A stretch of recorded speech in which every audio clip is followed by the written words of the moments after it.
Like, if y'all want to play the game of trying to be vehemently anti-immigrant like the white folks, all you're doing is hurting yourself. And see, that's the problem right there. That's it right there. First of all, that's incorrect. Being anti-immigration is not harming our people. That's a fallacy. What truly harms our communities is misinformation spread by individuals like this fool here, who assert that we are anti-immigration or opposed to immigrants in general. We are not against immigrants. We oppose those who undermine us. We stand against those who attempt to appropriate our identity and then claim that Black Americans have no identity, culture, traditions, or influence over the functioning of society and the foundation of this nation, which continues to this day. See, we reject those narratives put forth by those crybabies who assert that we are merely descendants of Africans and suggest that we are not indigenous to America, when historical records demonstrate that we are indeed indigenous to these lands known as Turtle Island.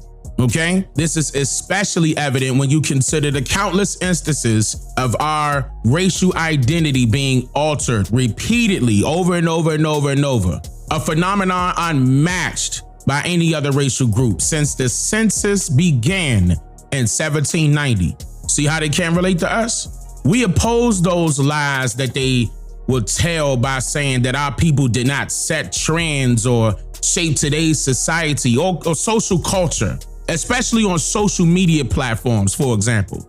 It's as if TikTok became popular without the influence of our people's viral dances, or that Facebook didn't take cues from MySpace, which itself borrowed ideas from Black Planet, remember? Though, Black Planet may not have originated with so-called Black Americans, but it was marketed to us, and we made it the most popular social site in the world at that time.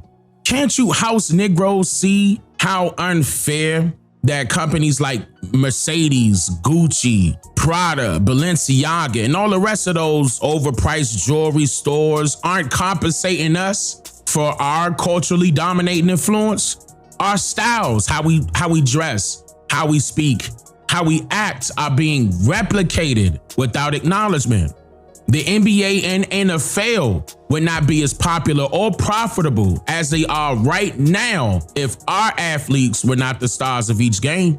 It's as if them cell phone companies don't owe us anything, or that the government doesn't owe us appreciation and ongoing compensation for the historical sacrifices of our ancestors. Our ancestors adopted those poverty-stricken, vulnerable, orphan children sent here by those fleeing from their masters in places like Eurasia, which is what made the phrase, "it takes a village to raise a child," resonate so deeply that our people had no idea that we are the reason it exists. Why do you think they gave us the shortest month of the year to celebrate the people they chose? Booker T. Washington was a government plant hired as a spy, and so was W.E.B. Why did they give us the shortest month of the year? Because they wanted to be included in our business. We never minded and marched while they April fooled us and gave our identities to yet another group of foreigners from Siberia, right before he got bullied and they jumped Jim Crow. These foreigners have more sovereignty today than the braves of the land.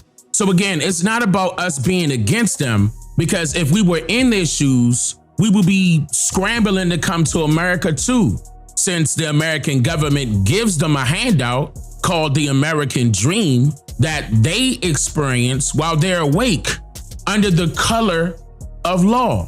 And since law has a color, I wonder if it could ever see us if we still refer to each other as pitch black.